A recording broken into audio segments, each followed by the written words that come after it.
buenas tardes y bienvenidos como siempre, como cada miércoles, a este programa, Las Cartas sobre la Mesa. Hoy voy a comenzar recordándoles los teléfonos, el 951 15 0010 y el 951 15 0011, y voy a hacerlo así porque hoy el teléfono se va a convertir en una herramienta fundamental. Hoy establecemos línea directa con el alcalde de Málaga, con Francisco de la Torre. Hoy todos ustedes tienen la posibilidad de transmitirle sus sugerencias, sus quejas, sus felicitaciones, cualquier problema, cualquier opinión que quieran transmitirle hoy aquí en Las Cartas sobre la Mesa. El alcalde de Málaga, Francisco de la Torre, se pone a su disposición, se somete a sus preguntas. Alcalde, muy buenas tardes. Muy buenas tardes. Bienvenido. Gracias y encantado de estar aquí con vosotros. Bueno, digo que los ciudadanos tienen hoy la posibilidad de transmitirle a usted sus sugerencias, sus preguntas y demás, y también una buena oportunidad para usted de escuchar, ¿no?, las particularidades, porque dado que Málaga es una de las capitales más importantes de España, además usted también comparte su función de regidor con el Senado, con la de participar en el Senado, la agenda. Bueno, pues yo creo que no le permite todo lo que a usted le gustaría escuchar, ¿no?, de primera mano esas particularidades de cada uno de los malagueños. Hoy aquí lo vamos a poder hacer. Para mí es gratísimo, de verdad, y estoy encantado de estar ahora en posibilidad de conectar directamente con los malagueños y malagueñas. Bueno, pues ya saben, tienen abiertos los teléfonos, el 951 15 0010 y el 951 15 0011. Yo iba a comenzar haciéndole una pregunta al alcalde, pero me dicen que ya tenemos esa primera llamada. Ustedes son los protagonistas, así que la atendemos. Hola, muy buenas tardes. Buenas tardes. Buenas tardes, ¿con quién hablamos? Con Claudio. Pues Claudio, cuéntenos. Pues mire, yo quería hacerle dos preguntas al señor alcalde. Adelante. Pero antes quiero felicitarlo por todos los jardines infantiles que ha puesto por Málaga, Muchas gracias. donde todos mis nietos pueden ir, y los aparatitos esos para que los ancianos también podamos hacer un poco de gimnasia, y sobre todo la acera y el paso peatón, que ya podemos pasar las calles sin tener que levantar la pierna y podemos llevar los carritos. Y mi pregunta, la primera, era la siguiente. Ahí en las tertulias de Procono, hay 3 o 4 tertulias a la semana, y todos los políticos de la oposición dicen que Málaga tiene la deuda más grande después de Madrid. Y yo quiero preguntarle también, ¿es cierto que usted ha construido casi 5.000 viviendas, 55 hogares del jubilado, y atiende a cientos de familias malagueñas que lo pasan mal? ¿Será la deuda por causa de eso? Y la segunda pregunta es que ¿cuántos millones le debe la Junta de Andalucía a los malagueños? Y nada más, eso lo quería preguntarle. Muy bien, bueno, muchas Muy bien, gracias. Claudio. Muchas gracias. Gracias, Claudio, por estas opiniones a favor de la zona de juego infantil, que efectivamente superan ya las 250, casi las 300, quiero recordar, en el mapa urbano de Málaga, ¿no? Y las zonas para los mayores, permítame que matice el tema, ¿no? Los menos jóvenes, que, en fin, la población adulta, en definitiva, esa zona de gimnasia que andarán por 120 y tantos los puntos, que permite practicar ejercicio y tener así pues una vida más activa, más deportiva, ¿no? Comenta el tema de la deuda a los bancos. Quiero dejar claro que nosotros no debemos a proveedores. Es más, somos un ayuntamiento ejemplar y de eso yo creo que los malagueños se pueden sentir orgullosos en cuanto a pagar pronto a proveedores, una manera de luchar contra la crisis, hacer que los proveedores, las empresas que sirven al ayuntamiento, tengan la seguridad de que no tienen que esperar meses y meses o años en cobrar y mientras tanto se destruye el empleo.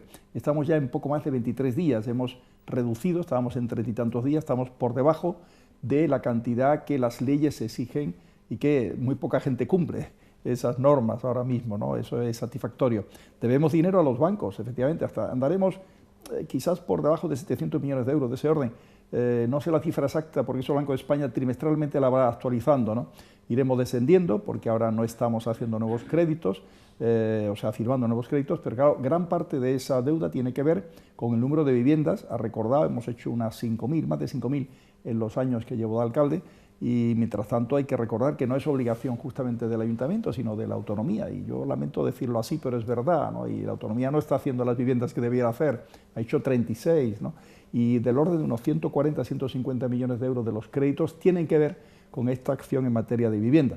Por otra parte, hemos promovido inversiones en torno a 2.000 millones de euros en el conjunto de estos años, y inevitablemente las inversiones se hacen con 3 financiaciones: créditos a bancos, que se pueden pedir en un momento en que había normalidad económica. Ahora hay que hacer un esfuerzo de no pedirlo para que no haya, digamos, presión sobre el tema del déficit público, no colaborar al déficit público, sino ayudar a que se baje ese déficit público. Luego también el ahorro que se puede hacer corriente, y el Ayuntamiento tiene unos ingresos que hemos moderado muchísimos por la crisis actual. Hemos puesto una política fiscal ejemplar en España. 2 años, recuerdo, el 2009 y 2010, hemos tenido, o mejor dicho, 2010 y 2011, subida a cero en el IBI, que es el impuesto fundamental que tiene el Ayuntamiento, y el 2009 y el 2012 la subida del IPC, que es como congelar, ¿no? Eso ha permitido que en los bolsillos de los malagueños queden más de 100 millones de euros que si no hubieran pasado a las arcas municipales, y deberíamos menos dinero, se me permite, o estaríamos haciendo aún más cosas, ¿no? Y la tercera vía de financiación es la venta de patrimonio de suelo municipal, que ahora no se puede vender porque no hay mercado, ¿no? Pero antes sí hemos hecho obras e inversiones con cargo a estos 3 orígenes, ¿no? Pero si hay un balance que ha estado en poco más de 700 millones, ahora algo menos, de euros, ahí andará la cifra, ¿no? Lo sabremos de aquí a poco por el Banco de España, de deuda, y hemos hecho 2.000 o más de 2.000 millones de euros, es muy satisfactorio para la ciudad, ¿no?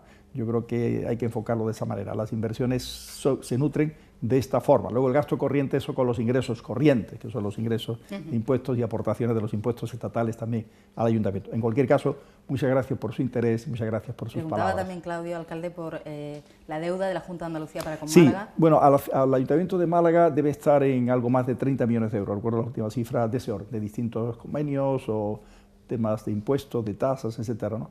Nosotros no solemos, nos ha preguntado y contestamos con claridad, ¿no?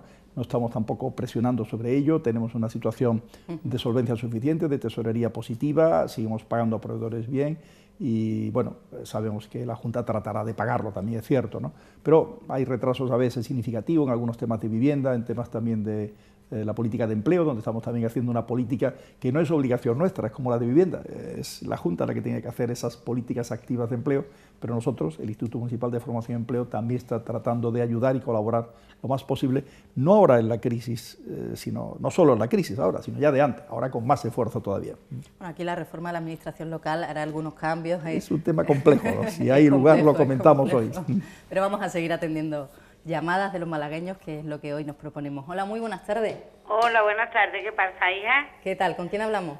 Pues con Pepi. Pues Pepi. De aquí del sector de la Cruz Milladero. ¿Suya la palabra? Don Francisco, yo lo conozco personalmente Sí. y siempre me ha atendido usted bien, pero yo quería decirle que a ver cuando veíamos una luz para todos estos parados de 35 años, 36, 37, 38, que no tienen ni ayuda. Eso por una parte, a ver si alguna luz pudiera ver, porque es que hay algunas personas, entre ellas mis hijos, uno lo tengo un pie aquí, el otro allí, el otro sin ayuda porque no tiene hijos, y aquí estamos las abuelas, porque no eso, estamos las madres pudiéndole dar de comer con la pensión, que usted mejor que nadie sabe lo que cobramos, una viuda lo que le queda de un gremio normal. Eso por ahí. Por otra parte, la seguridad social, a ver qué manera le podéis ustedes entre todos darle un empujoncito, que no tengamos que estar esperando un año, y lo tengo con papeles, para que me vea el especialista de rodillas. Y he estado 8 meses, porque he echado 3 reclamaciones, firmáis ya, para que me hagan, que por fin me la hacen el día 20 de este mes. La prueba de alarnea, que yo la tengo, y me hacía falta otra nueva revisión mandada por la homóloga, y por 3 reclamaciones, que ahí en Procono yo he llamado ya varias veces, lo he dicho, porque me estoy ahogando. A ver si usted pudiera, a ver qué empujoncito se le pudiera dar. Y eso es trabajo para estas personas que ya la edad que tiene parece que no tienen derecho a nada. Muy bien, Pepi. Un beso muy grande, Un beso. Francisco, mucha alegría de verlo y que usted ya nos veremos, nosotros nos vemos en persona y en Semana Santa nos vemos ya mismo. Seguro, Pepe. Hasta seguro, luego. Pepe. Están reflejando, alcalde, las llamadas que tenemos: economía, empleo, sanidad. Sí. Sanidad no es una competencia No lo estrictamente es, municipal. pero con mucho pero gusto bueno. lo comentamos. Yo encantado de oírla, no de verla, como es natural, ella sí me ve, a Pepi. Y quería, por cierto, en relación con Claudio, quedó por aclarar que no somos la segunda ciudad en deuda. Este tema, aunque a Pepi no le importe mucho eso, pero si Claudio está a la escucha, yo quiero recordar que después de Madrid está Barcelona, está también Valencia, y después de Zaragoza, y quizá vamos nosotros ahí, ¿no? en ese orden, más o menos. En cualquier caso, ya antes expliqué este tema bien, ¿no? Aquí dos cuestiones: el tema de salud, que con mucho gusto lo comento con brevedad, porque no es un tema que competa al ayuntamiento, que es competencia autonómica, y que hace ya tiempo, no ahora solo en la etapa de crisis, antes de ya tiempo, venimos poniendo de relieve la necesidad de que en Málaga se hiciera un esfuerzo en materia también de infraestructuras y de mejorar la calidad de los servicios para reducir la lista de espera en tantos aspectos, bien sea quirúrgica, bien sea de revisiones, la atención de especialistas, etc. Yo comprendo que por otra parte ahora esto es más complicado y tenemos que hacer un esfuerzo entre todos, ¿no? Pero yo transmitiré el tema a la delegación de la Consejería de Salud y el caso concreto de que se trata, para que hay un problema ahí de angustia y de sensación de que necesitas atención médica cuanto antes, ¿no? En relación con los temas de empleo, Pepi, la cuestión es simple y difícil al mismo tiempo. No se podrán resolver tantos temas de desempleo que hay ahora si la economía no remonta, ¿no? ¿Y qué consiste remontar la economía? Pues que en España haya la suficiente competitividad y productividad de nuestra economía, que seamos capaces de ganarle a otros países a la hora de, digamos, la relación calidad-precio de nuestros productos, que la gente, no solamente aquí, que ahora hay menos demanda interna porque la crisis afecta a los españoles en general, a gran parte de los españoles al menos, ¿no? Pero sí en el exterior, que nuestros productos sean competitivos. El incremento de la exportación, que es productos que se venden fuera, ha sido significativo. El esfuerzo que se ha hecho en estos años por parte de todos, por parte de trabajadores, empresarios, reduciendo los costos, que a veces reducir salarios, incrementando productividad, hace que nuestra economía sea capaz ahora de vender más fuera, y al vender más fuera generamos empleo dentro. Eso es el elemento clave. ¿Qué estamos haciendo en lo que depende de nosotros, del ayuntamiento? Además de esas políticas activas de empleo que resuelven algunos aspectos. Hoy la memoria del INFE se veía esta mañana en el ayuntamiento. El INFE es el Instituto Municipal de Formación y Empleo, y nosotros hemos generado en torno a 1.100 puestos de trabajo. Hemos ayudado a que se concrete mediante el autoempleo, mediante la formación incentivada, mediante el portal de empleo, que es en la página, digamos, el encuentro en página web, y el portal digital que nos permite acercar la oferta y la demanda, ¿no? Podemos hacer que la gente, las empresas que tengan alguna oferta de puesto de trabajo, confía en ese portal del INFE, porque sabe que ahí puede encontrar respuesta a la necesidad que tenga de encontrar un trabajador. Y a su vez, los trabajadores que buscan empleo pues entran en miles, ¿no? En cantidad muy importante buscando la oferta correspondiente. Hay un desequilibrio, hay más demanda que oferta, ese es el problema. ¿Qué estamos haciendo nosotros? Pues incrementar el turismo en la ciudad mediante el turismo cultural, turismo de congreso, turismo de crucero. Y la verdad es que Málaga en estos años ha ido creciendo a pesar de la crisis en turismo. Cada vez tenemos más turistas, estamos ya en 4 millones de turistas, más de 4 millones, en 1 millón que se aloja en hoteles, en 700.000 cruceristas, una cantidad importante en materia de excursiones, etc. Todo eso genera vida para la ciudad. Estamos también impulsando la Málaga tecnológica, que es un empleo especial, no es fácil, digamos, para todos, supone una cierta preparación y cualificación profesional. Por eso mi consejo para quienes están buscando empleo es que no descuiden la formación. Y ese mecanismo que tenemos nosotros, que hemos ofrecido cursos para casi 11.000 malagueños a lo largo del año 2012. Esa oportunidad es del Instituto Municipal de Formación y Empleo, cuyos datos están en la página web del Ayuntamiento y que está en calle Victoria 9, quiero recordar, las oficinas fundamentales del INFE, están a disposición de sus hijos, están en edad de seguir aprendiendo, de seguir formando. Eso es fundamental. La formación tiene que ser permanente al final, a lo largo de toda la vida. Y hay un tema muy importante: la construcción generó mucho empleo cuando había mucha actividad y ahora mucho desempleo, porque se hicieron demasiadas viviendas, ha quedado un stock por vender muy importante. El stock es la, digamos, reserva, como que el que produce camisas y no las vende todas, pues producir viviendas es mucho más complicado si luego no se vende, ¿no? Y mientras no se salga de ese stock, de ese volumen de viviendas no vendidas, será difícil que se reactive la construcción, ¿no? Fíjese, señora, que en los años 2006, 2005, 2007, en Málaga se visaban, o sea, pasaban por el Colegio de Arquitectos proyectos para 50.000 viviendas. En este último año han pasado para 1.000 viviendas en toda la provincia, ¿no? Una diferencia abismal, ¿no? Nunca mejor dicho, ese abismo, ¿no?, de esa caída. No hay que volver a esas cifras enormes, monstruosas, pero sí, no sé, 15.000, 20.000 viviendas pueden ser unas cifras aceptables para la demanda de los propios malagueños y la demanda de fuera. Y eso reactivará la economía mucho, estoy convencido, ¿no? No cabe duda que los esfuerzos que se hacen del gobierno suponen, que son duros, hacer unas reformas para que el país sea competitivo. Largo de explicar todo este tema y el problema del euro. Yo no quiero extenderme en temas que son muy técnicos, pero tenga la confianza de que se están dando los pasos para que España tenga la fortaleza necesaria para que su economía compita dentro de la moneda única, con fuerza dentro de Europa y también de cara al exterior, al mundo entero. Y es humilde el alcalde, no ha hablado de las incubadoras de empresas, de todos los proyectos desde el área de juventud para fomentar el emprendimiento, del área de comercio por facilitar los trámites a la hora de... Realmente tener un ayuntamiento que mantiene, son miles de empleos directos los que tenemos, y lo que antes decía del pago pronto a proveedores, es la mejor manera de colaborar al empleo, esa es la mejor manera, y de no destruir empleo. Tenemos a gala, y quiero que los malagueños se sientan orgullosos de que nuestro ayuntamiento no ha destruido ni empleo propio ni empleo ajeno, esa es la realidad, ¿no? Y la realidad es que las políticas activas de empleo que antes he comentado, he hablado del INFE, pero podía hablar de ProMálaga, de lo que hace Juventud, de lo que hace el área de igualdad y todo el ayuntamiento, porque es una política muy transversal, todas las áreas, el área de innovación y nuevas tecnologías es continuo, todos los proyectos. Ayer fue una aceleradora que se presentó, la inauguración de las instalaciones Oracle en el PTA, no depende solo de nosotros, estamos hablando de los atractivos de Málaga, de las fortalezas de Málaga. Málaga es una ciudad que tiene una gran potencialidad, señora, y lo que tenemos que hacer es prepararnos nosotros todos, y las nuevas generaciones, los chicos jóvenes, estudiar, prepararse bien para aprovechar esas potencialidades que son extraordinarias, no le quepa duda. Pues sí, fundamental. Continuamos atendiendo sus llamadas. Hola, muy buenas tardes. Buenas tardes. ¿Con quién hablamos? Rosa. Pues Rosa, encantada de escucharla. Cuéntenos.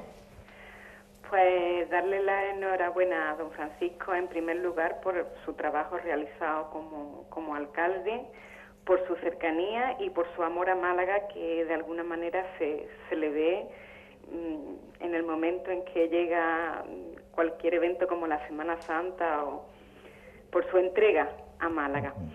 Y ahora tengo dos sugerencias. Yo no sé si se podrán llevar a cabo o no, pero yo se las voy a comentar. Vamos allá. Una sería que haya en Málaga un centro cultural donde los malagueños que desarrollan cualquier tipo de arte, como la pintura, escultura, puedan tener un lugar de encuentro, de trabajo, de charlas, de exposiciones. En definitiva, promover la cultura en Málaga. Que sea un centro que de alguna forma no sea una peña, que esté abierto para todos los malagueños que se dediquen a esto y que les guste. Esa es una, y no sé si económicamente será viable. Por supuesto que no se suba impuestos. Y otra sugerencia sería que he oído que el ayuntamiento quería poner un funicular que conectase el centro con el castillo de Gibralfaro. Así es. Tan visitado por todos los turistas, ¿no? Eso es. Mi sugerencia es que la zona de Mundo Nuevo, intransitable ahora mismo, y que es una pena porque es preciosa, porque tiene una naturaleza, es el monte lo que conecta la Plaza de la Merced con el castillo, con el centro. Es un espacio cortito. Si se pudiese rehabilitar, si se pudiese poner transitable. Ese camino, hacerlo transitable, Sí, desde el punto de vista... es que es precioso. Es muy corto, es una zona muy pequeñita y de alguna manera conecta justo el centro, que es la Plaza de la Merced, preciosa también, con lo que es la zona del castillo. Conectarlo pero en superficie, como si fuera andando o en vehículo, ¿cómo lo está planteando? Pues ya no lo sé, ya eso sería un poco que lo estudiasen las personas más formadas en estos temas, pero de alguna forma hacerlo transitable, aunque sea a pie, porque es una lástima. Es una zona muy muy pequeñita y ahora mismo es que no se puede transitar. Vale, yo creo que eso sería un... Perdón. Sí. No, que a pie, Rosa, creo que sí está conectado, ¿no? Yo creo que lo que hay una barrera arriba... A pie está conectado, don Francisco, pero no se puede pasar porque a ciertas horas, bueno, e incluso de día da un poco de miedo.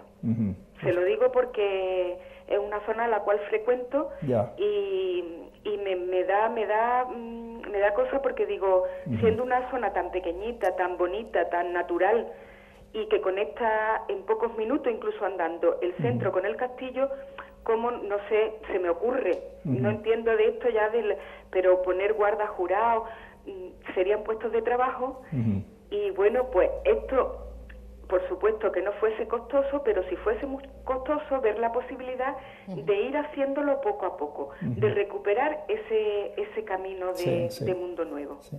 Yo creo, Rosa, que hay que hacer las dos cosas, o sea, que sería bueno plantear efectivamente una utilización más cómoda, más segura, más atractiva de ese camino, de esa vía urbana y al mismo tiempo de bosque, ¿no? de la vegetación que tiene Hidrofaro en su ladera norte, digamos, que es más boscosa porque tiene menos pendiente que la que va al mar, que es más vertical, ¿no? Y al mismo tiempo ver la manera de sacar adelante lo del funicular, que no es ningún empeño. Se ha planteado, lo que ocurre es bajo tierra, eso lo hace más caro, y nosotros queremos que sea la iniciativa privada. Ahora no hay dinero público para poder hacerlo, tampoco es bueno gastarlo en algo que pueda hacer la iniciativa privada y que luego lo gestione, ¿no? lo saque adelante con los usuarios que lo utilicen pues cada día, ¿no? Estamos estudiando la forma de que se pueda abaratar el proyecto, a lo mejor teniendo menos tramo bajo tierra. Hace poco he leído que la Junta de Andalucía y el Ayuntamiento de Granada han llegado a un acuerdo para que en Granada, la Alhambra, tenga una especie de trenecito, entendido que al aire libre, para conectar el centro de Granada con la Alhambra. Pues algo parecido, salvando distancias, pero nuestro monte es muy atractivo y tiene unas vistas al mar preciosas y el castillo de Hidrofaro gusta a la gente, ¿no? Y tiene unas visitas superiores a los 300.000 al año, 300, casi rozando 400.000, ¿no? Y con más facilidad podía ser un número aún mayor, ¿no? Entonces se trataría de ver de qué manera, inspirando también en ese modelo, a lo mejor no siendo tan autoexigente con nosotros mismos, en cuanto no digo que no se pudiera causar el menor impacto ambiental, trataremos de hacer el menor posible, pero también que sea sostenible, ¿no? Sin perjuicio de esta solución que plantea, que siempre ha estado ahí. La verdad es que ese camino está abierto, puede resultar, al ser poco usado, menos atractivo, pero es cuestión de que creemos la dinámica de usarlo, ¿no? Crear un mecanismo de paseo con guía que explique el monte, en fin, es cuestión de estudiarlo y verlo, ¿no? Gente que le guste el paseo urbano y del monte al mismo tiempo y llegar a la maravilla de Hidrofaro desde la maravilla del centro, eso estoy de acuerdo con usted. Sí, Rosa, ¿no? Totalmente, pero quería comentarle, don Francisco, ya lo último, porque no quiero acaparar. Luego toca el primer tema. Que, como tenemos la crisis económica que tenemos, que no la hemos buscado, pero bueno, nos ha venido, pues también un poco ver la posibilidad de ir haciendo poquito a poco, pues bueno, por lo menos estudiar la posibilidad de que sea transitable sin peligro, pues, y luego después, pues poquito a poco ir haciendo algunas cosas más. Sí. No, si la forma mejor es si se pudiera crear efectivamente un elemento de conexión, nosotros son 10 minutos o 15 minutos a pie, pero vale la pena hacerlo, dentro del recorrido del centro, pues intercalar un paseo que es de subida, luego de bajada, y arriba el castillo. El castillo físicamente está conectado con la Alcazaba, pero no hay una conexión cómoda. Como saben, los malagueños hay una coraza terrestre, luego hay un corte de una muralla defensiva que se hicieron en la época de la invasión de los franceses, la etapa de Napoleón, una parte, y eso dificulta hacer esa conexión, ¿no? Entonces el que va al castillo vuelve hacia abajo, bien se ha subido por adelante, y se ha venido en autobús, y se ha subido a pie desde el centro, que es lo que está sugiriendo Rosa. Es una fórmula aparentemente difícil, pero es imaginativa y tiene un componente de excursión. Se trata de hacer una excursión, ¿no? Lo que pasa es que la gente muchas veces eso de la subida echa un poco para atrás, ¿no? Pero podemos verlo y estudiar el tema desde el área de deporte, el área de juventud, en fin, ver cómo se puede crear la sociedad excursionista, animar a hacer esta pequeña excursión dentro de un recorrido turístico. Hay que hablarlo con las propias agencias y los guías turísticos, etcétera, ¿no? El tema de cultura que comentaba, que es muy subjetivo, es una idea que hace tiempo venimos dando la vuelta para tener como un centro de creadores, ¿no? De hecho, en Málaga existe esa ocasión de encuentro cada vez que hay una inauguración de una exposición, y en Málaga hay muchísimas exposiciones. Si vemos con detalle lo que unas y otras instituciones hacemos, yo tengo más presente las que hace el ayuntamiento, y sé que entre las que hacemos se hacen el CAC, que son al año 12 o 13 exposiciones de gran impacto y que tira de la gente, etcétera, ¿no? Que atrae gente, más las que se hacen en el Mupán, tanto en la sala, en la zona permanente como en las salas de la Coracha temporales, ¿no? Más el archivo, más la sala Moreno Villa, etcétera, más la casa natal de Picasso. Son muchas ocasiones en que los creadores se encuentran, se crean tertulias, etcétera. Pero quizá lo que está sugiriendo Rosa, y es una idea que venimos dándole vuelta, es un espacio donde algunos creadores que a lo mejor en su casa, en su estudio, no tienen dimensión. A mí me preocupa este tema al menos, Rosa, para dimensiones físicas, para obras de gran tamaño, ofrecer un espacio donde pudieran esas obras de gran tamaño poder hacerse por los creadores con total facilidad, sin costo prácticamente, y no tiene por qué ser caro, ¿no? Es cuestión de encontrar la ocasión y el momento en que podamos tener un edificio que dé esas posibilidades. De alguna medida, en los proyectos que se barajaron para Historia y Historia había algunas de estas ideas. De hecho, también los proyectos que la misma Diputación, la térmica, Centro Cívico tienen en marcha van un poco en esa dirección, ¿no? Yo creo que en Málaga está algo cubierto el tema, no del todo, y hay que dar un paso más adelante en la dirección de lo que sugiere Rosa. Estoy de acuerdo. Muy bien, Rosa, pues muchísimas gracias. Un segundito, os voy a dar dos buenas noticias que hoy en día es que es muy raro. Tenemos ya papa y el Málaga va a ganar esta noche. Magnífico, una de pasado y otra de futuro. Muchas gracias, Rosa. Continuamos atendiendo sus llamadas. Hola, muy buenas tardes. Hola, muy buenas tardes. ¿Con quién hablamos? Con Manolo. Manolo, cuéntenos. Yo voy a ser muy breve, le hago las dos preguntas al alcalde, cuelgo y os escucho por... En primer lugar, le preguntaría por lo que, en mi opinión, es su nefasta gestión como senador. Yo creo que Málaga la conocen en el senador por la carihuela y por el pescadito frito. Espero que usted... No he entendido lo de la carihuela y pescadito, no lo he entendido. Que en el Senado conocerán Málaga por el pescadito frito y por la carihuela, por las playas, no por su labor como senador, que a mí me parece nefasta. Bueno, y segundo tema, que creo que es muy importante, ¿qué va a pasar con Limasa? Ya le escucho por la tele. Muy bien. Bueno, Manuel, el tema del Senado, primero quiero dejar claro por qué en esta ocasión, en estas elecciones generales, pensé que siento la obligación de ir al Senado. Mire, Manuel, desde el año 78, pues llevamos ya 35 años en estos momentos, cuando las elecciones eran algo menos, pero en fin, 30 y tantos años de desarrollo de la Constitución y del Estado de las Autonomías. Y en este proceso se ha avanzado mucho en la autonomía regional, valga esta definición, y nada en la autonomía local. Las autonomías han recibido competencias y funciones que estaban en Madrid, en el ámbito de Madrid, del gobierno central, pero no han pasado ninguna al ámbito local. Hemos hablado esta tarde de viviendas, hemos hablado de políticas activas de empleo. Todo eso ha sido transferido a la autonomía y las autonomías no las ejecutan en el grado suficiente para que los ayuntamientos estemos en la tranquilidad de que se están haciendo las cosas bien, ¿no? Yo no califico de nefasta la política de la autonomía por esa razón, lo que le califico es de incompleta y descentralizadora, centralista. Y por tanto aleja a los ciudadanos, al menos a mí como malagueño, no me satisface una autonomía que no entrega a Málaga las competencias y los recursos necesarios que recibió la autonomía para ejercer competencias que sí se pueden hacer en el ámbito local, que en Europa se hace en el ámbito local, que hay un principio, el de la subsidiariedad, que dice que lo que se puede hacer en un ayuntamiento, hágase en el ayuntamiento y no en la autonomía regional, o en el ámbito regional. Lo que puede hacer el ámbito regional, hágase ahí y no en el ámbito central, ¿no? Este proceso, que está muy bien definido en la Carta Europea de Autonomía Local, que España suscribió como país en los años 80, final de los 80, y que no se ha hecho nada por prácticamente ninguna autonomía, y que en Andalucía es más llamativo todavía, porque Andalucía es una autonomía muy grande, de mucha población, de ciudades muy importantes y potentes, que podemos ser mucho más activas para el desarrollo de la propia región. No voy a hacer la lista de todas esas competencias. Detrás de todo ese tema de la ley de régimen local y de las competencias impropias y dónde se sitúan ahora, etcétera, surge esta cuestión. Los ayuntamientos, presionados por los ciudadanos, que no distinguen mucho de quién es la obligación de cada tema, nos piden políticas activas en empleo, nos piden políticas de vivienda, nos piden respuesta a muchos problemas que no están en nosotros, sin embargo, el hacerlo, ¿no? Pero no es por esa razón, yo es porque creo firmemente. Yo estuve en la etapa de la Constitución, de la transición, fui diputado por UCD del 77 al 82, después estuve en la vida, digamos, privada y la sociedad civil, y he vuelto a la política del año 95 con el Partido Popular en el Ayuntamiento, como independiente, luego ya como afiliado en el año 96 y como alcalde ya en el año 2000. Creo sinceramente que queda por hacer todo lo que se pensó en aquellos años y que no se ha desarrollado. Y lo que trato desde el Senado es que sea una Cámara territorial para hablar de los ayuntamientos, no solamente de las autonomías, de lo que es autonomía en relación al Estado, ¿no? En mal momento quizás, porque la economía del país está en unas condiciones, digamos, que lo que la atención prioritaria hoy de las fuerzas políticas y de las propias instituciones es en salvar la economía de España, sacar adelante la economía. Hemos hablado esta noche de ese tema. Por esa razón estoy.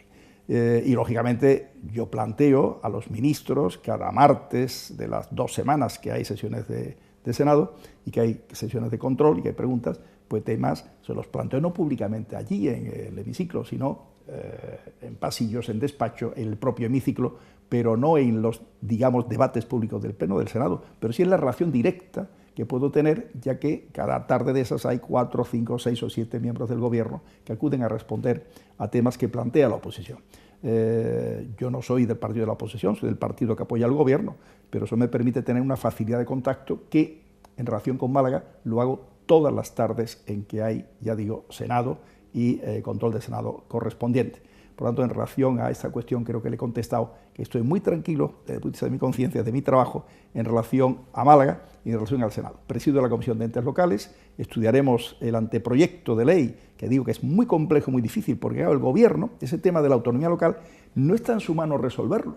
Son las autonomías las que tienen que dar respuesta a ese tema. Son las autonomías, las comunidades autónomas, Andalucía entre otras, las que han recibido competencias y ahora no las han cedido durante todos estos años y han creado una autonomía enormemente costosa, enormemente despilfarradora en ese sentido, porque gran parte de lo que hicieron se podía hacer más barato, más directo y más cercano a los ciudadanos. Y fíjese si es importante eso, Manuel, que una administración cercana al ciudadano permite una participación que fortalece la democracia. Y en España la democracia es bueno fortalecerla, hay que darle oportunidades de que fortalezca. Me pregunta usted qué va a pasar con Limasa. Pues mire usted, Limasa es una empresa mixta, como sabe usted se referirá seguramente a qué va a pasar en el tema del conflicto y del anuncio de huelga que han hecho los trabajadores. Pues yo espero que no haya huelga, lo digo sinceramente, creo que los trabajadores son sensatos, tienen sentido común, valorarán la oferta que se hizo el domingo ya de madrugada, después de reuniones, recesos, etcétera, desde las 5 de la tarde, estuvimos reunidos hasta prácticamente las 2 de la madrugada, y bueno, yo creo que todo ese tiempo y ese diálogo da resultados, siempre da frutos.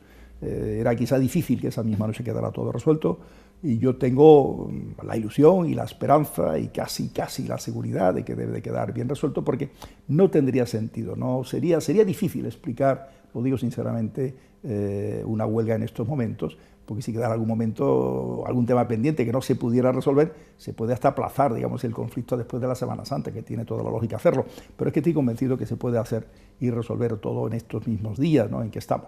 Eso es lo que lo puedo decir, es una mezcla, digamos, de intuición, de ilusión, de esperanza, de confianza en el sentido común de los trabajadores de Limasa y de mi deseo también de que no haya fractura y separación, brecha entre los trabajadores de Limasa y los ciudadanos. Los ciudadanos no vean a los trabajadores de Limasa como personas insensibles en relación a los temas de Málaga. Hemos hablado de empleo, hemos hablado de turismo, el daño que le hace a la economía de Málaga hablar de esos conceptos. Yo creo que no tiene proporción con la posible discrepancia que es mínima en este momento, absolutamente casi ya inexistente. Las noticias que tengo de la reunión de esta mañana me permiten hablar en esos términos y yo espero que lo que yo diga y estoy diciendo aquí ayude a ese encuentro y a esa, digamos, resolución normal y pacífica, que con el diálogo todo se resuelve cuando se quiere.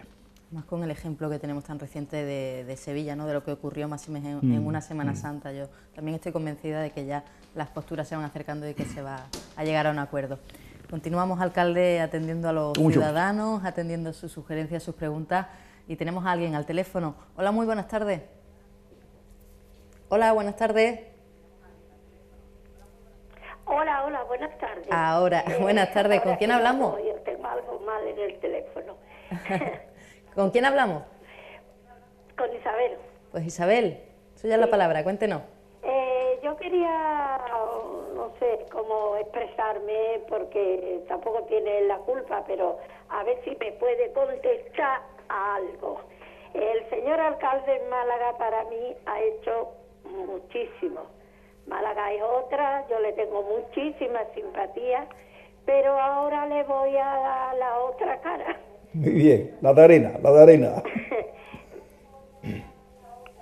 Cuéntenos, Isabel. la cara la que tenemos tan mal todas las personas que tenemos hijos parados. Isabel. Verá, resulta que yo tengo 3 hijos, que uno lo tenía parado hace mucho tiempo. Ahora tengo otro parado porque también tiene carrera y las carreras se sabe lo que está pasando con ellas. Ahora tengo otro pequeño que estaba en una empresa, la empresa iba perfectamente, en ese sentido estaba yo tranquila, pero es que resulta que la empresa también la han cerrado. Y yo quería preguntarle ya al alcalde como político, no como alcalde de Málaga, ¿qué solución están dando? ¿Qué se puede, qué nos pueden decir a las personas mayores que ya hemos pasado tanto y que ahora ya teníamos la vida un poquito nivelada y se nos ha estropeado tanto como político? ¿Qué me podría usted contestar, señor alcalde? Isabel, es un tema muy complejo el que me plantea y esta tarde hemos tocado algo ya sobre el tema de economía y de empleo y con mucho gusto me extiendo un poquito más sobre el tema. No sé la edad de sus hijos, simplemente por tener, si estamos al habla o ha cortado a lo mejor. Isabel, ¿continúa usted ahí? No, quizás no. Sí, estoy. ¿Qué edad tienen sus hijos, los dos que están sin empleo? Sí, es que le oigo muy mal. ¿Qué edad tienen sus...? El que se me ha quedado parado ahora tiene 40. Y los otros, el más pequeño que está trabajando, me decía, y que ahora tiene peligro de quedar sin trabajo. El más pequeño se me ha quedado parado porque han cerrado la empresa. Sí, ¿de qué sector es la empresa? ¿De qué actividad? No me diga el nombre de la empresa, ¿de qué actividad? No sé si me ha oído. Parece que Isabel nos escucha. De inmobiliaria. Inmobiliaria, sí, bueno, es que el sector inmobiliario hemos hablado de él hasta que no se venda todo lo que está por vender, o la mayor parte de ello, una parte importante de ello, no se reactiva ese sector. Se reactivará, Isabel, estoy convencido, no tan fuerte como antes, que fue una locura lo que se hizo en materia inmobiliaria en los años 2005, 2006, 2007 inclusive, en la costa, más que en Málaga. En Málaga ha habido unas diferencias no tan fuertes, pero en la costa ha sido unas cantidades enormes y había movimiento especulativo. La gente compraba la vivienda no porque la necesitara, sino porque sabía que la podía vender meses después más cara simplemente. Eso no es sano en la economía. Cuando hay movimiento de especulación a la hora en el mercado, eso repercute que al final lo que llaman la burbuja inflada, pues acaba explotando, ¿no? Y ha caído todo el ladrillo de esa burbuja encima de la sociedad, ¿no? Ha creado problemas al sistema financiero, a las familias, el desempleo, esa es la realidad, ¿no? Entonces, antes yo hacía un análisis sobre lo de la competitividad. Me voy a extender un poquito más, Isabel. Cuando se hizo la moneda única en Europa, el euro, allá por el año 2002, había un proceso antes de preparación, cumplimos las condiciones, que era menor déficit del que había público, deuda hasta un límite, 60% del PIB, del Producto Interior Bruto, y una inflación moderada.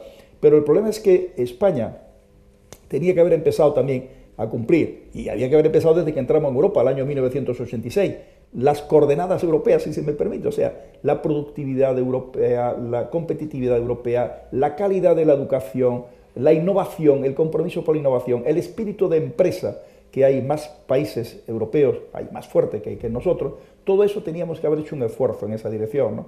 Y al no haberlo hecho en estos años, se ha hecho, pero no suficientemente, pues cuando llega el momento de una moneda única que ya no nos permite devaluar, usted, Isabel, recordará, si tiene hijos de esa edad, lo tiene que recordar, la época en que la peseta española, años 80, inclusive no sé si en los 90, se devaluaba, o sea, se le bajaba su valor en relación a las monedas europeas y americanas, etcétera, para ser más competitivo. O sea, y lo va a entender usted. Si un producto aquí valía, supongamos, 100 pesetas y el cambio fuera de vamos a decir que 50 pesetas por una moneda de fuera, la que fuera el marco, etcétera, si el marco en relación a la moneda se hacía más fuerte y la moneda más débil, y entonces un marco pudiera valer 60 o 70 pesetas, es evidente que con menos marcos, antes eran 2 marcos para 100 pesetas, con menos de 2 marcos se compraba el producto de las 100 pesetas. El producto español se vendía mejor en Alemania, o en Francia, o en Reino Unido, o en Estados Unidos, etcétera.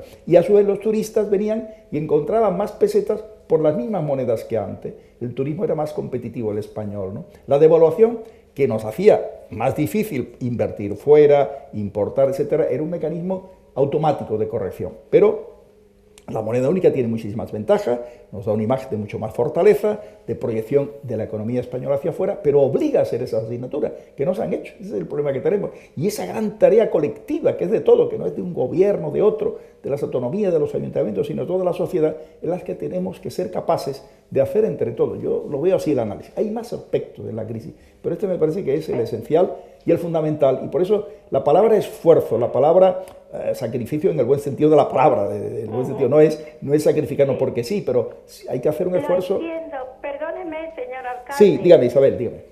Perdóneme, es que resulta que esa clase política que me está usted dando, casi me la sé, porque tengo 73 años, he trabajado en la costa en los principios de la Costa del Sol, cuando estaba el Carihuela, en vez de Espada, empezó como usted me está comentando. Sí. Pero mi pregunta me la ha contestado usted como político, pero como alcalde de Málaga, que yo creo que usted sí se interesa y le afecta cómo va la cosa, pues yo creo que deberían darnos a las personas mayores, sobre todo, no por mí, sino por mis hijos y a todos los que tenemos hijos, otra contestación, otra, pues mire usted, se va a arreglar porque se está haciendo, pero es que no entendemos nada a los políticos ahora mismo, no es a la derecha, ni la izquierda, ni la del centro, es en general. Usted sabe muy bien que hay ese mal en España, que no me salen ya las palabras porque yo le entiendo, Isabel, yo le entiendo. Hay ese mal, y ese mal no lo tendrán ustedes que ir diciendo o haciendo,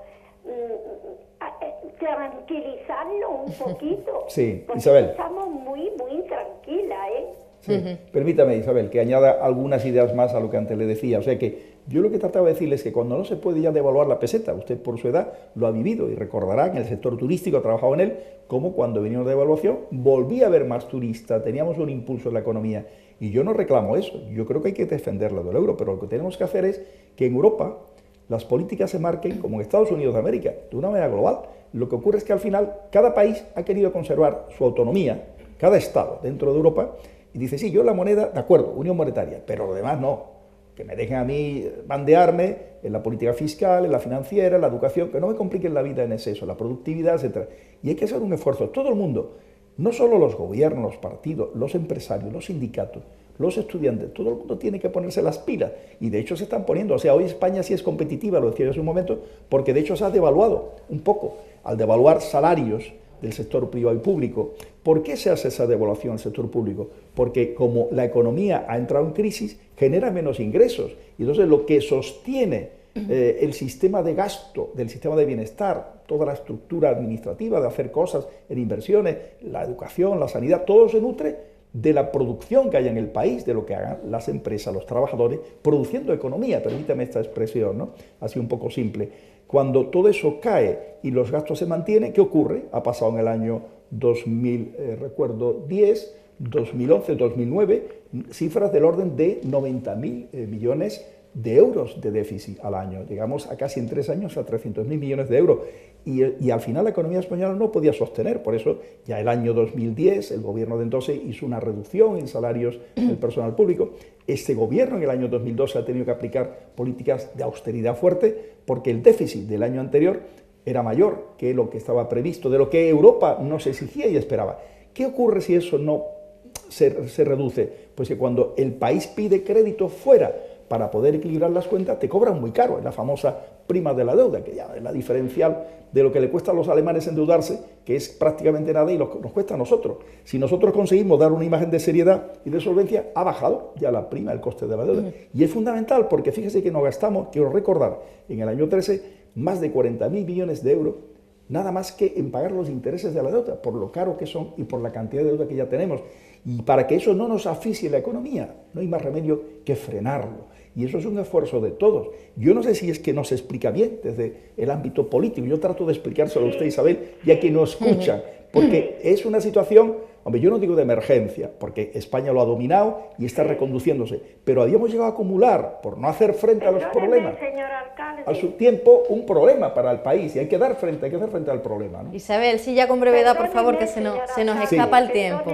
Perdóneme, Dígame. pero resulta que quiero darle yo a usted un consejo, como le he dicho antes, que le tengo mucha simpatía. Muchas gracias. Esas explicaciones, yo creo, le voy a dar un consejo. Usted está en el Parlamento. Quiero que le diga a usted, de mi parte, a Rajoy, que cambie la política. Que le dé más trabajo, que no esté esa política tan asfixiante, perdónenme que sí, me se expresa muy bien. Después de que soy mayor estoy nerviosa. No, pero esta política tan asfixiante que nos está asfixiando, que por favor, que la cambie, que dé trabajo, que yo sé que usted tampoco está conforme con esa política, me lo parece. Le voy a decir una cosa, Isabel, yo estoy encantado, y estaría más encantado de que en España pudiera haber, y yo espero que lo haya pronto, una política de estímulo al crecimiento. De hecho, me parece que Rajoy presentaba ayer, ¿no?, unas políticas de estímulo al empleo joven que ha surgido del último acuerdo en Europa sobre el presupuesto del 2013 y el marco comunitario 2014-2020, que se está discutiendo ahora el presupuesto del 2013, y unas cifras, me parece, de 3.000 y pico millones de euros para abordar estas políticas de estímulo al crecimiento. Pero hace falta mucho más, y para eso en Europa tienen que darse cuenta los países que llevan la batuta económica, que son aquellos que pueden llevarla porque tienen sus cuentas muy sanas, ese es el tema, ¿no? Pues plantear que efectivamente sean sensibles a que las políticas de dureza, de ajuste, crean malestar, crean dificultades, esa es la realidad. Pero también tenemos que darnos cuenta nosotros y decir, ¿por qué nosotros no hemos sido capaces de hacer las cosas tan bien como lo ha hecho Holanda, o Finlandia, o Alemania, o Austria, etcétera? ¿Qué nos impide ser tan buenos como ellos? ¿Por qué no podemos ser tan buenos alumnos como ellos? ¿Por qué no podemos hacer el esfuerzo de educación, de formación, de trabajo, de emprendimiento de los propios jóvenes malagueños y españoles para hacer ese esfuerzo? Hagamos también esa reflexión, pidamos que haya ese cambio, pero hagamos también el análisis todos nosotros. No sé si muy me bien, explico. Isabel. Perdone, lo último que le voy a decir. Dígame. Yo creo que no crecemos por la cantidad de capitales que se están fugando, que se han fugado, que no hay dinero en España, que lo retengan en España los capitales, y entonces crecerá España. Pero por ahí hay que empezar, para que no se fuguen tantísimos capitales que se han fugado. Y perdóneme, señor alcalde, que es porque yo creo que tengo confianza con usted, claro que sí, que me expreso así. Yo se lo agradezco enormemente, no sabe cuánto que me hable con confianza, con la verdad de lo que usted piensa. Pero le digo una cosa, Isabel, lo que ha pasado en estos años atrás, cuando la gran bonanza económica, es que España gastaba más de lo que ingresaba, no solamente en el plano público en los últimos años, sino también desde el punto de vista de la economía en general, ¿no? Se endeudaba con el exterior y había dinero en el exterior, pero cuando el dinero dejó de existir por la crisis, empezó en el año 2007, 2008, ya no nos financiaron y nos quedamos colgados, no sé si me explico, nos quitaron la escala del crédito exterior. Yo creo que se explica con total claridad, alcalde. Claro. Isabel, muchísimas gracias. Le voy a despedir, pero por dar paso a una última, llamada. Muchísimas gracias, que te veo porque eres muy simpática. Muchas gracias. Y das también mucha alegría al programa. Muchas gracias, Isabel. Muchas gracias. Venga. A usted, Isabel, a usted. Lo que decía, nos quedan escasamente 2 minutos, alcalde, 3 máximo, así que atendemos con brevedad, claro, pero la atendemos, esa última llamada. Hola, muy buenas tardes. Hola, buenas tardes. Teníamos una última llamada. Sí, no. A ver, hola, buenas tardes. Pues me dicen que no. Bueno, pues nos quedan estos 3 minutitos escasos para hacer un poquito balance de todo esto 2 minutos, de todo esto que hemos comentado hoy aquí.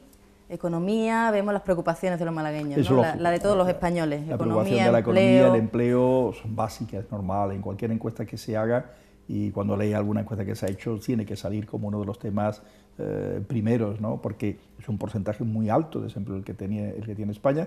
Desempleo juvenil es muy fuerte, más todavía en Andalucía, toda la región andaluza está más golpeada por el desempleo, y se ve, por ejemplo, cómo las regiones que tienen una economía industrial, que tienen una cultura exportadora y una capacidad exportadora, se defienden mejor, porque cuando el mercado interior es menos potente, tiene menos capacidad, puedes buscar el mercado de tus productos fuera, ¿no? Es muy importante que la crisis, tomémoslo por ese lado, quizás el único lado positivo, obliga a un ejercicio de actualización, de fortalecimiento, de adaptación del tamaño de las administraciones públicas a lo que el país puede soportar desde el punto de vista de administración pública, y también de la necesidad de que nuestras empresas reduzcan costos, sumen más productividad, tengan una visión internacional de la economía, no estén solamente pensando en la economía del ámbito nacional. Las empresas que no han sido capaces en estos años de bonanza de tener una visión internacional, ahora lo están pasando mal. Las que han sido capaces de tener una visión internacional están soportando la crisis muy bien, inclusive creciendo. Hay que mirar en global. Alcalde, salimos corriendo para el fútbol, ¿no? Hay que apoyar al Málaga. Pues sí, voy a ir a apoyar al Málaga. Yo espero que el Málaga tenga hoy un buen resultado, haga un buen partido, mejor el que hizo en Oporto hace pocas semanas, y nos dé una alegría a todos los malagueños. Bueno, esto ha salido más o menos bien. A mí me gustaría arrancar antes de marcharnos, que ya tengo que cortar, pero el compromiso de repetirlo, ¿no? Siempre que la agenda lo permita, de una forma más o menos asidua. Yo creo que es muy útil, que a mí me alegra mucho poder tener este diálogo directo con los malagueños, y espero que les sea útil a ellos también lo que yo pueda decirle. Quizás en fin, la respuesta que he dado sea un poco extensa a veces, y eso ha impedido que la última pregunta haya estado ahí esperando, se ha ido a aburrir y ya han entrado más. Bueno, pero tendrán la oportunidad, como está comentando el alcalde, de hacerlo en otras ocasiones, de preguntarle de una forma directa y de que él le atienda a todos ustedes de esa forma tan directa. Muchísimas gracias, alcalde. A vosotros. Y muchísimas gracias a todos ustedes por participar y por estar ahí, detrás de las cámaras. Nos vemos aquí el próximo miércoles en Las Cartas sobre la Mesa.